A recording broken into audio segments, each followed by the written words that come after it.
On this episode of Star Trek Universe, to get Batel out of her bed, Pike and M'Benga must face the undead. We're talking Star Trek Strange New Worlds 303, right after these words from vengeance-seeking kids of war criminals.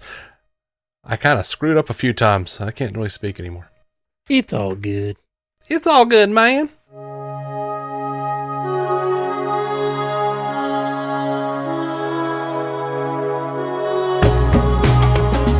Welcome to Star Trek Universe, the podcast where you get to listen in on two lifelong friends sit and chat about Star Trek. My name is Matthew Carroll. I'm David C. Robertson. All right, Dave. Hi, Matt. We're going to try to keep this one shorter because we did go long on our news episode. Yeah, I didn't go long. You went long. I know. I got on a bit of a Trump rant, and I just wanted to say, fuck Donald Trump. Now you're going to be like, the zombies are the bootlickers. Yeah, these zombie fascist bootlickers. No, what'd you think of zombie Star Trek? I was torn on this episode, man. Yeah, because I liked the Pike and the Batel stuff, and I love M'Benga, and I like everything between Pike and M'Benga. I hated the zombies. I don't care about zombies. I really didn't like the daughter of what's his name. I thought she was, whoever the actor was terrible. I felt like, or maybe it's just that they gave her such huge prosthetic teeth. But man, her lines were just like, oh, good Lord. I just wasn't feeling it. I literally wrote down, I do not like number one's hair in this episode. Looks more like a number two. All right. I laughed because they had to get to the roof, just like any damn zombie movie. Yeah, of course. I balked at how much bigger that Klingon ship was than the Enterprise. That's just way off for old Trek? I mean, yeah. Yeah. You don't generally see. I'm sure somebody out there would be like, no, but that was a Takinda class or something. I don't know the classes. Right. Of the Klingon ships, anyway. Starfleet ships, I'm a little better at. Yeah. I loved You're Not a Monster, Joseph, Just a Man and My Friend. Yeah. And I loved Batel being like, I don't have the space to worry about how my dying hurts your feelings. That one hurt, dude. Yeah. Oh, it did. It really did. Yeah. My last thought, really, that I wrote down was, in the future, people will look back on this show and know exactly when this was made in their bones, looking at the VFX. Like, I don't know if they're using like that giant set with where they just project whatever. But like some of these effect shots, like her like whip, cracking that whip or whatever, and like it just didn't look real. It just looked weird. And it has like a certain color grading. It just didn't. There was an uncanny valley aspect to it. It just feels like 2020s. Okay, like we're trying some new stuff. Yeah. Well, it's like trying new stuff that looks good enough, but keeps the price down. Yeah, and keeps us making stuff quicker. Yeah. And that's probably that may be the volume. I didn't notice any of that. I will say we talked about when those posters came out for Strange New Worlds, and we went through them, and they were all like these pulpy posters from for a while back. There was a zombie poster, and I was like, does this mean they're going to do a zombie episode? And we weren't sure, but they sure enough did.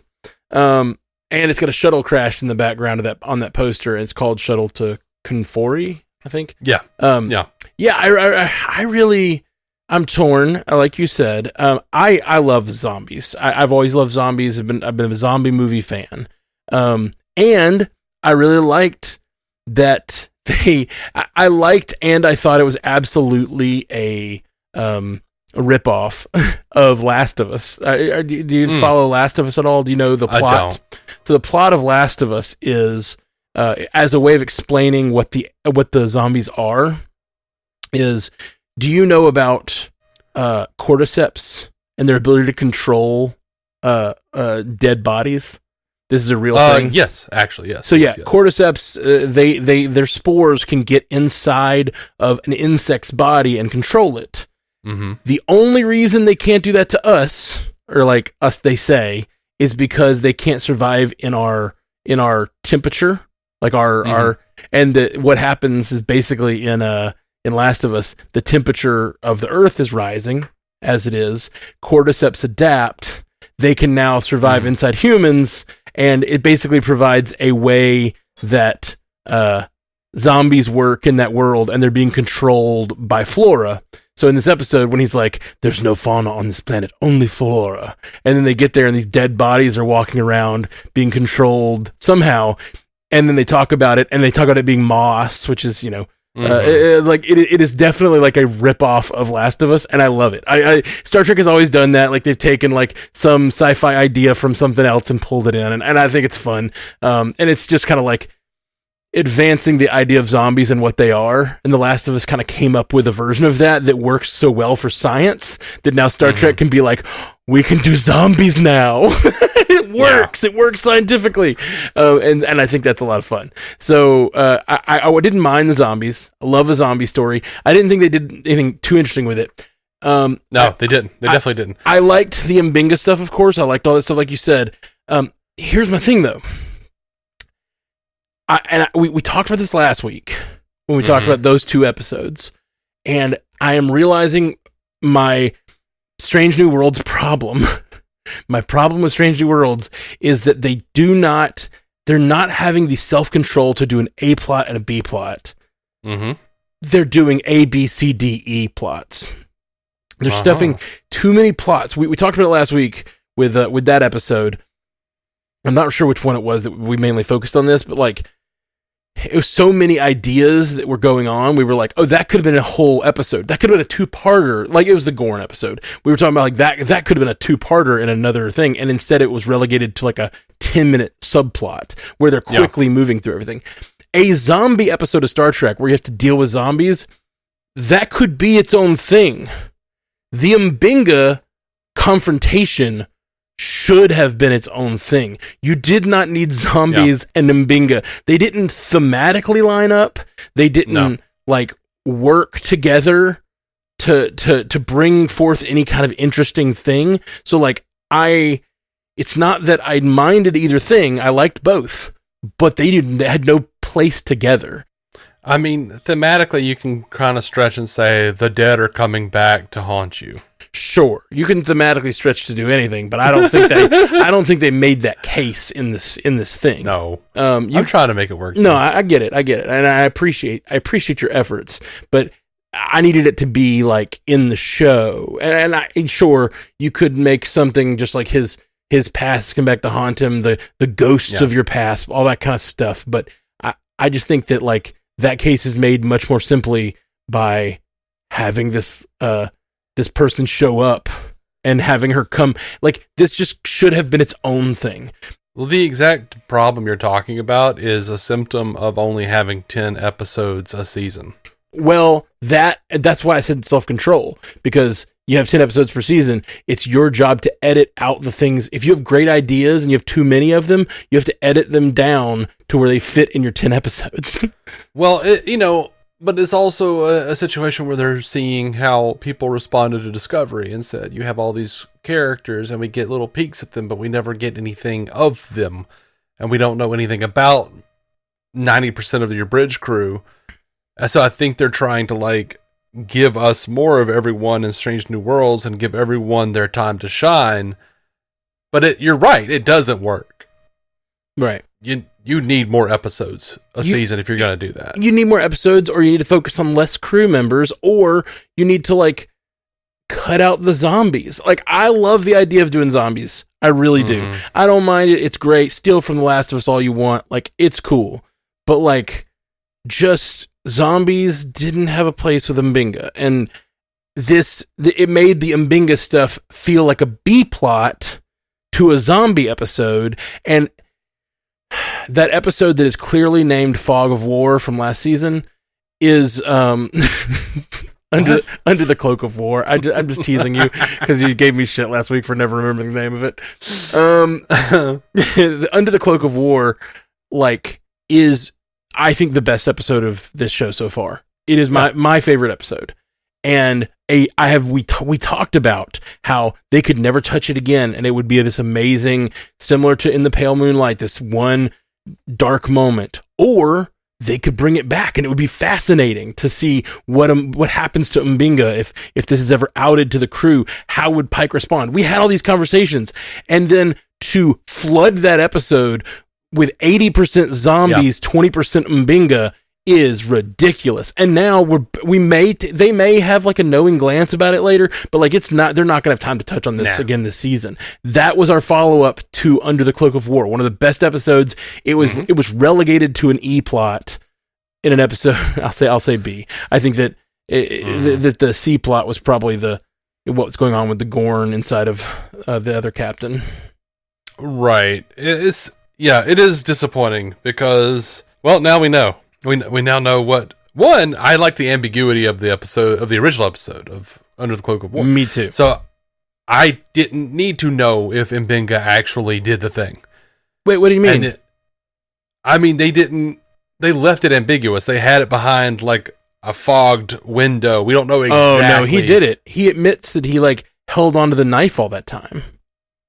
In that episode, Under the Cloak of War, I'm fairly certain that I think he may tell it to the guy when he's killing him, that he like held on to that knife in his bag all that time so that if he ever had the chance, he could kill him with his own knife.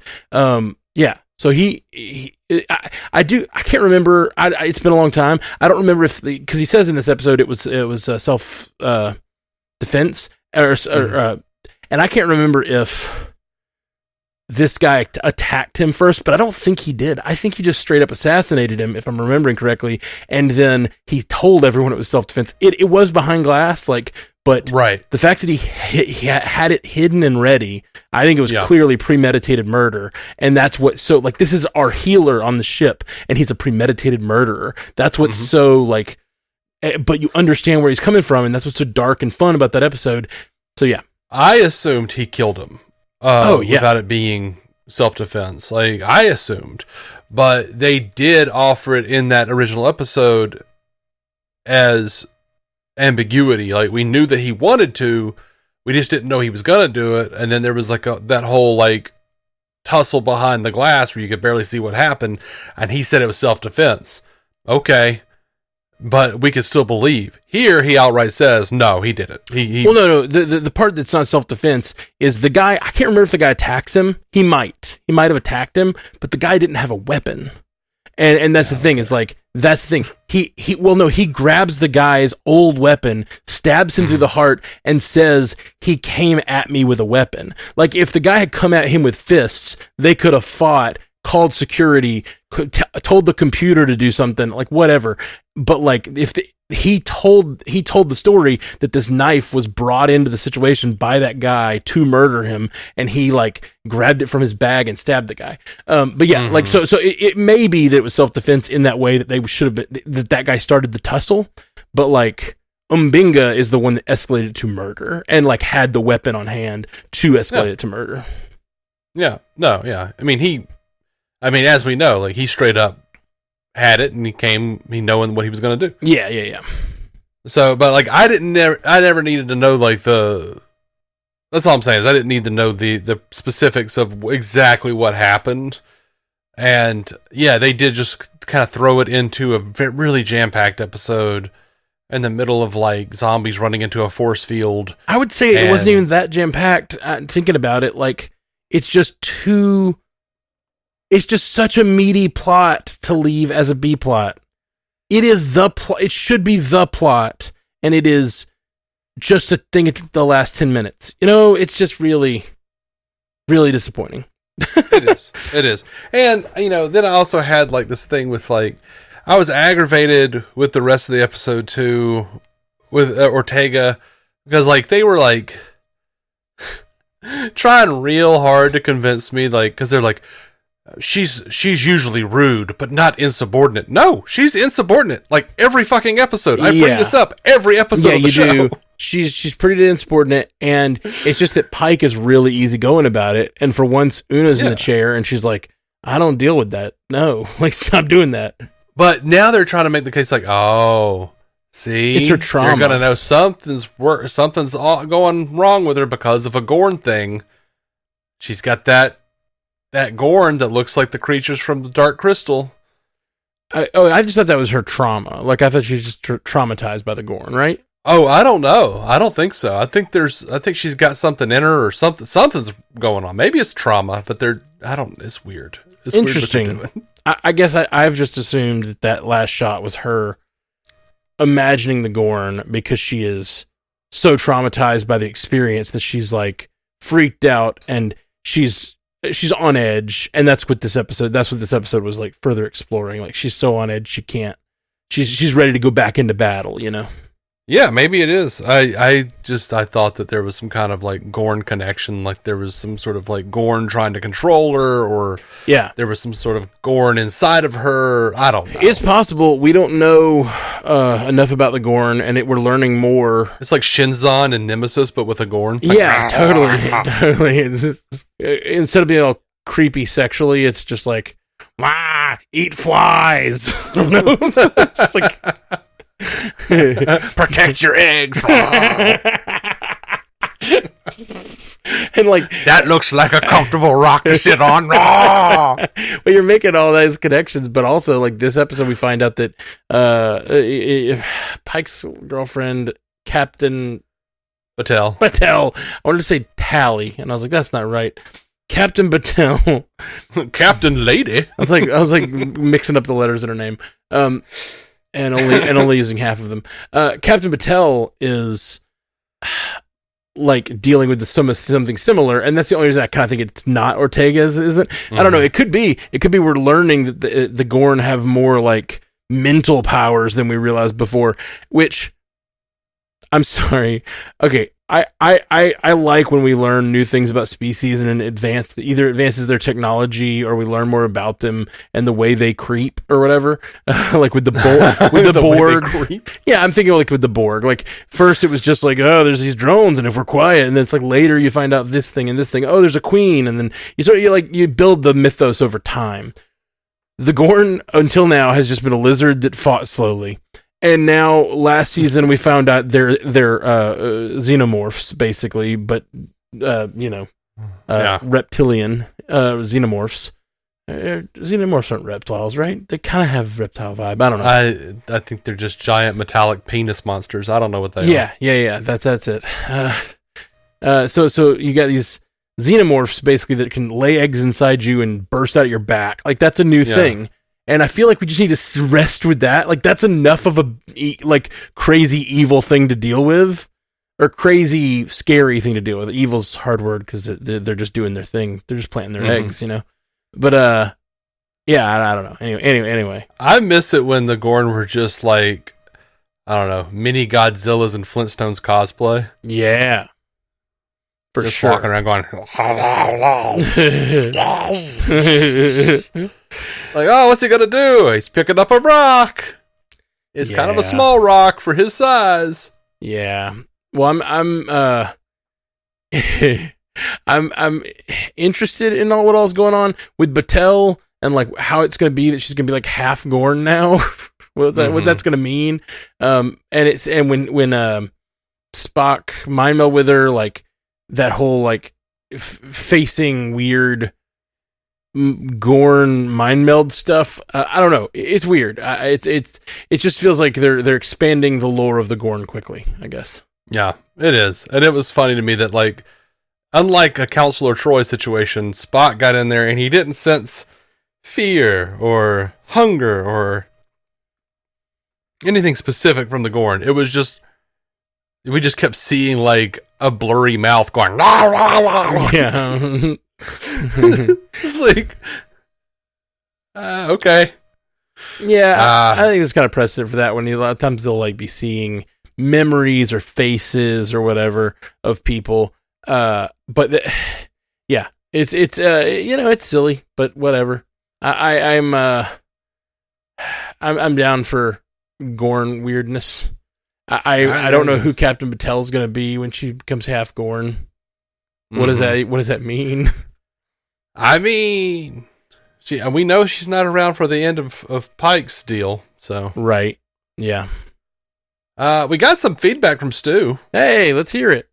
I messed up. Well, I didn't really mess up.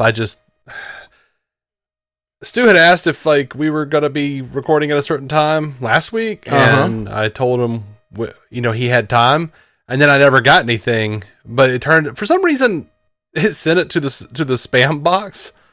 Oh, weird. And like when I didn't get anything after that, I was like, I wonder, and I checked it.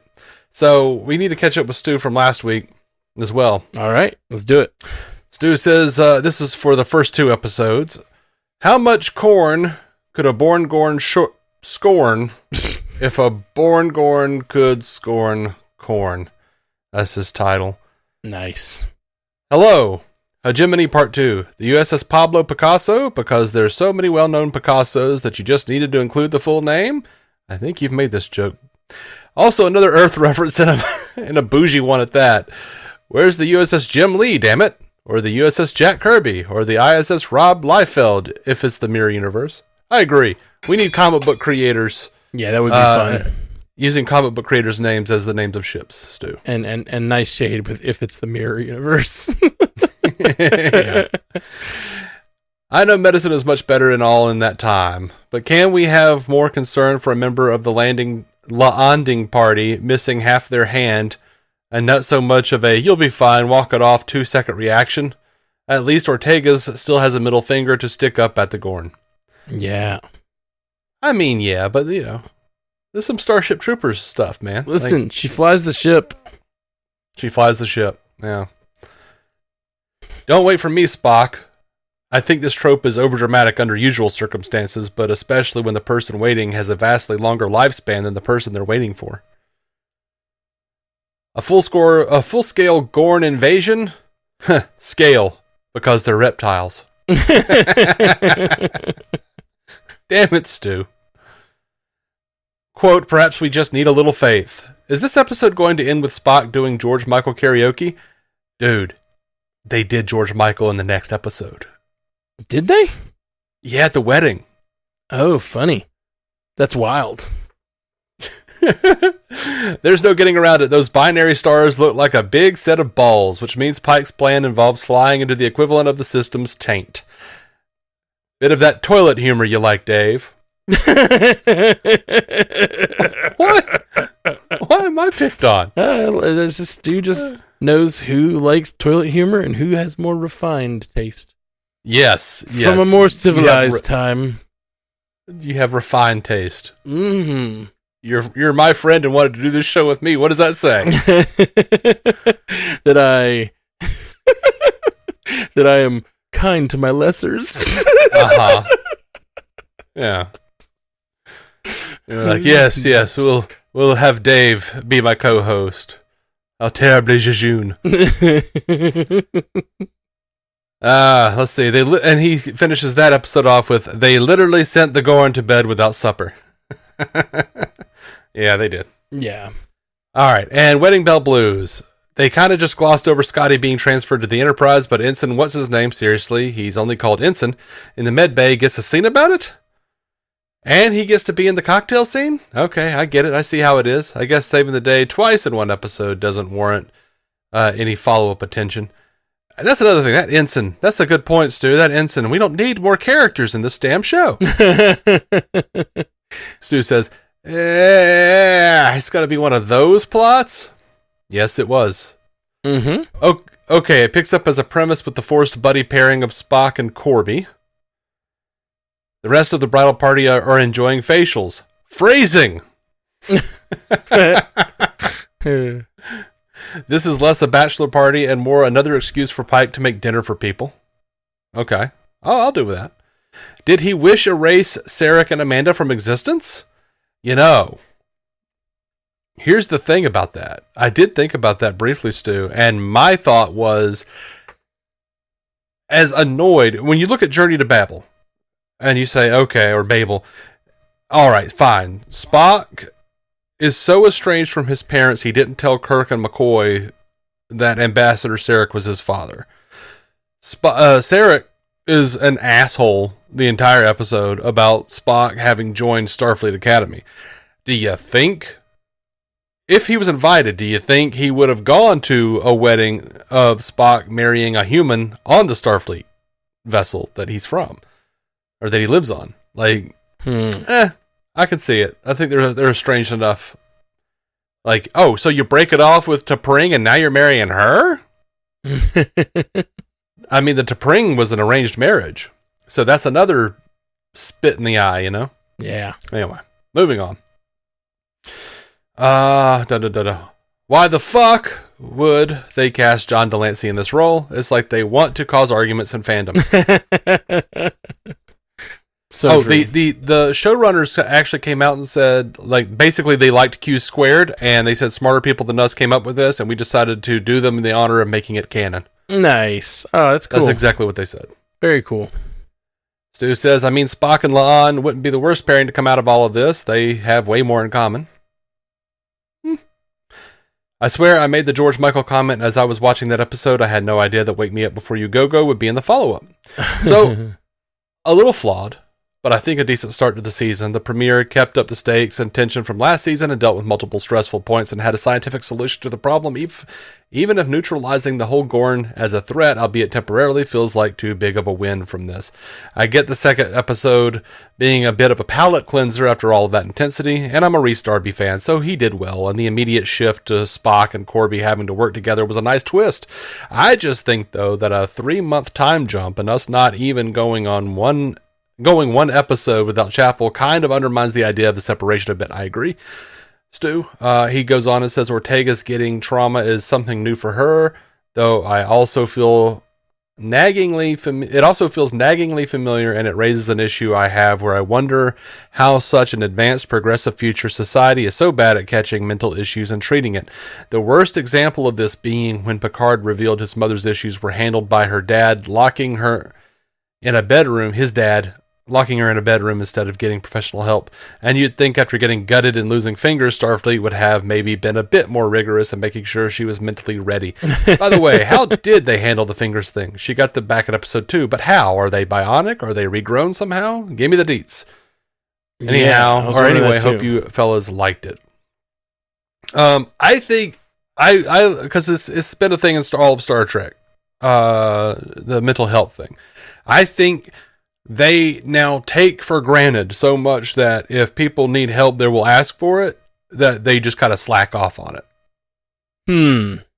Yeah. I think anytime you try to look at Star Trek through the lens of like, well, these people should be too evolved to deal with this, to have this sort of emotional problem, I think you're begging for a show that isn't good. There is also that. I think like you gotta accept that like people are gonna have emotional issues forever, and like if we like, I think Star Trek is about a post-scarcity world where we like can solve a lot of our problems, but the problems of being human are still there. Yeah.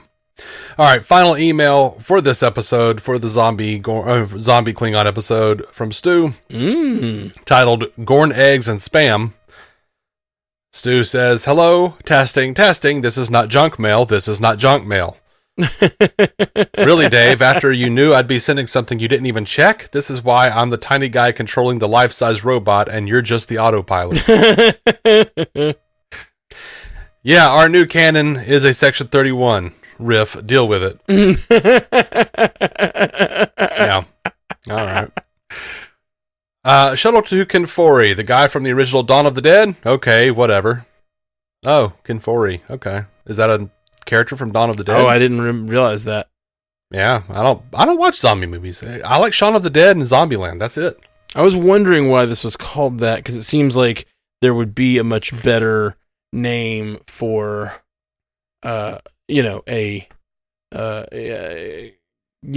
Kenfori. Fori is an American actor known for his role as Peter in the 1978 film Dawn of the Dead. So Kenfori is his last name. Nice. So Kenfori. That's cute. That's real cute. I like that. Thanks, Stu. Yeah.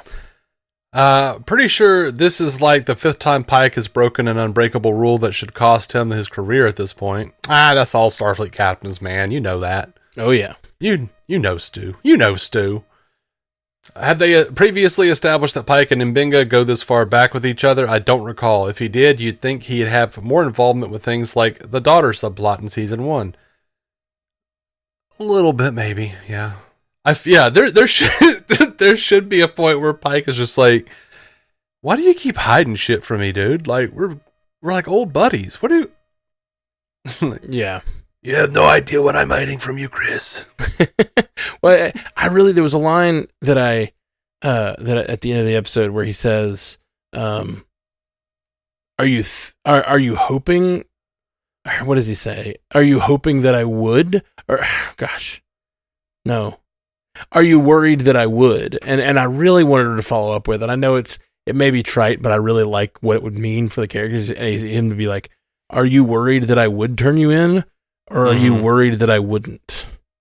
Like, because that, like, I feel like him not turning him in changes the nature of the relationship. What does it mean about Pike? What does it mean about M'Benga? Like, it is like, or I don't know. I think, or maybe M'Benga could have said, I'm worried that you wouldn't, or like, are you worried that I would? Like, maybe I'm worried that you wouldn't, because it's like Pike is such an upstanding captain that, like, yeah, it just him going along with this assassination is pretty dark. And that's the thing. This is very, in many ways, this is actually Pike doing the in the pale moonlight thing. But it's just a toss in. Right. Exactly. So, like, in the pale moonlight, it's not Sisko who decides to kill the ambassadors. It's Garrick goes rogue and does it, and then Sisko decides to be silent. This is that. This is that exact moment, and this is so much more meaningless than what that meant for Sisko's character. You know what I mean? He's just like, Pike's just so like, but I gotta connect with my friends more than I gotta care about Starfleet honor and code and my own honesty, and I don't know. But Pike's a different guy though too. Like Pike is like, I relate to Pike though. It does feel like it means less. It's not as meaty, but at the same time, I feel like that would be my response. I'm like, I know this guy. You know, he killed the butcher. I'm good. Yeah. Starfleet doesn't need to know that shit. And I did like that about the episode where he was just like, as far as I'm concerned and as far as the books are concerned, we never even went to Kenfori, so what would I report? Yeah. And I really like and you told me some story. You told her some story to save my life. Like, I have plausible deniability on both fronts here. But I just, to me, M'Benga is being very clear with Pike that this happened. And Pike is choosing not to follow it up. And it just means so very little. And I actually think, I disagree with you. I think that Sisko is much more defiant of authority than Pike is. And much. Did I say that? You were saying he's a different person than I'm Sisko. just saying it's just a different kind of character and it's a different situation. Sure. I don't think it's that different. Like, of a situation, someone that he knew, that he knows, and he's less implicated, of course, but he's implicating himself by keeping silent. And it could have been this, I don't know, it could have been a, dark moment of the soul for Chris, and instead it's sort of just like, So it's not a huge deal. It is what it is. It's the same problem I've been saying the whole episode, which is this should have been more of the meat of the episode. It should have been unpacked more. Yeah. They shouldn't have mushed it up with zombies. Yeah, I don't necessarily disagree with how lightly Chris seems to take it, but I don't know. I could see myself doing that, but also I think I would have been way more okay with if I had to do what Sisko did in Pale Moonlight. I think I would have been way more okay with it than Sisko was. I'd be like, this is about saving the Alpha Quadrant. Fuck that guy. Fuck Vreenak. I don't care. Kill him. Sure. I probably would have told Garrick, hey, what if you put a bomb? Right. I hear you, and that's why you should never be near the chair. No, I shouldn't. No, absolutely not. No, I'm just a plain, simple tailor. Right. But a man like me, a civilized man with higher sensibilities. Right. Sorry. Anyway, Back to what Stu was saying. Gotta say, the reveal shot of the Klingon ship approaching the planet was really cool. Why do Klingons call it a tricorder too? Isn't that a very specific name referencing 3 functions? You'd think they'd have at least a 4th function, which would be a switchblade popping out or something. I did not think we were getting a Last of Us ripoff. Yeah. How long can they go without stating the new younger Doctor's name? I'm hoping all season. Guy could take a punch though. Chris be like, I don't want to fuck a lizard. I'm a furry.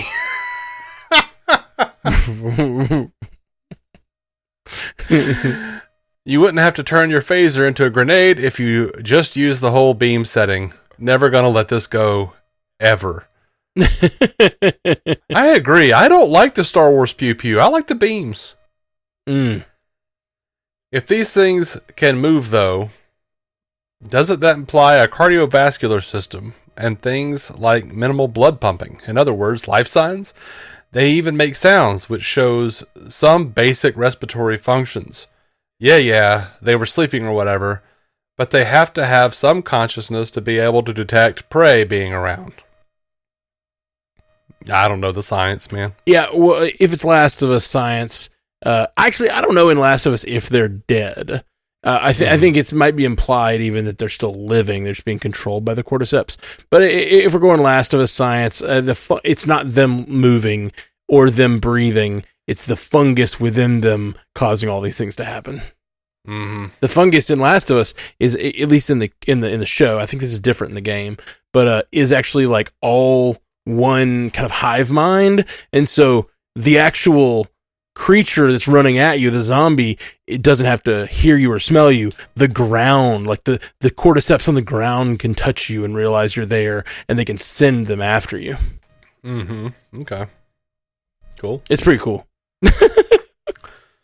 All right. He says, I always find it funny in Star Trek when a gigantic starship can sneak past another gigantic starship as long as they turn enough of their systems off, because nobody looks out a window on the vessel. Yeah, they made that joke, I think, last episode or 2 episodes ago. Yeah, I had this in my notes, and I forgot to take my notes out. But yes, it's one thing to do that.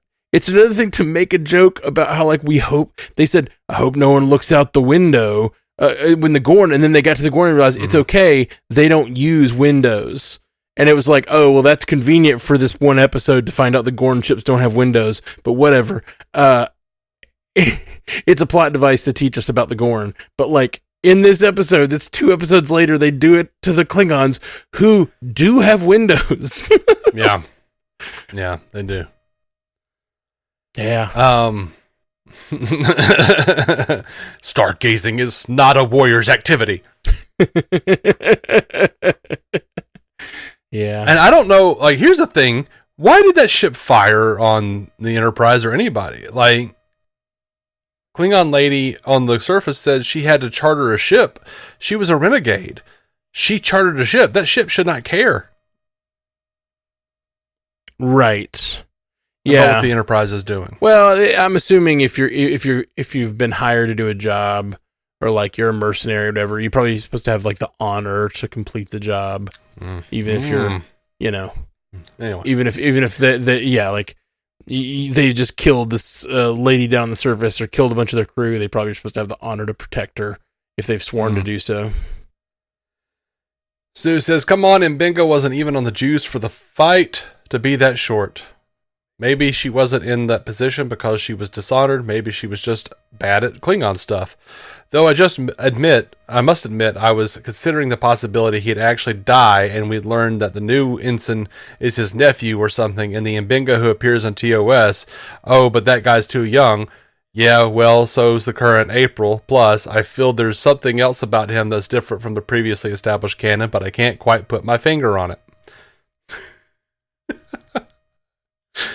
He's talking about April being a white guy in the original canon. Right, yeah. Let's see. You can't bench Ortegas for insubordination when this mission never officially happened, so the insubordination didn't either. I mean, when did she put down on the record to justify it? She used her "I fly the ship" catchphrase too many times and annoyed me?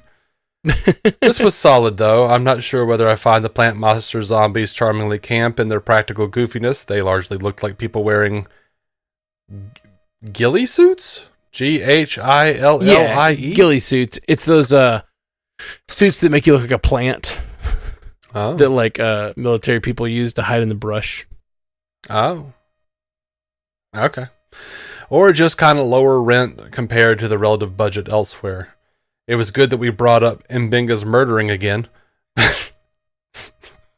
But kind of weird he admitted to it. And Pike is like, that's fine, no issues with the doctor killing people on purpose. Coupled with another, we need to go and get Starfleet orders plot, though at least this time it was done in secret. Also, Spock getting Gorn vision from a mind meld is some particularly egregious, wonky science logic. Is this going to be one of those things that gets brought up at a future episode as a handy plot device? Hope the Ortegas thing isn't stretched out a lot. Thank you, Stu. One thing we'll say about this episode that was neat, is how connected these episodes have been so far. I don't know. It's kind of neat that, like, is that the word? Neat? Yeah, I think it's neat. It's particularly avoiding saying good because I don't think they're doing it well yet. But I was going to go with unnecessary. See, I really like a good connection. If it's done well. I'm just being a petty dick now. Yeah, I know. Anyway, yeah, I mean, excited to see what the rest of the season looks like, and if they keep going, I mean, they're going to keep going. I mean, the connections keep going. I guess is what I meant to say. Oh, well, I mean, they're not wrapping stuff up, so I guess so. Yeah. All right. I think this week is the murder mystery. Oh, okay. Yeah, I remember that in the trailer. All right. Well, anything else you got, Dave? That's all I got, man. Yeah, I'm done. All right. I don't know. Cool. I need to re-energize a bit. Yeah, me too. We did 2 episodes in one sitting, and so we're both a little long in the tooth here. Mm-hmm. In my chair. Long in the chair. Well, we'll be back soon, guys. Joel on True. Live long and prosper. Thank you for listening to the Star Trek Universe Podcast, a Stranded Panda production. If you'd like to hear more from David C. Robertson, check out the DC On Screen podcast or maladjusted.tv for his web videos. If you'd like to hear more from Matthew Carroll, check out the Marvel Cinematic Universe podcast or listen to his music. Just search for Matthew Carroll anywhere you get music.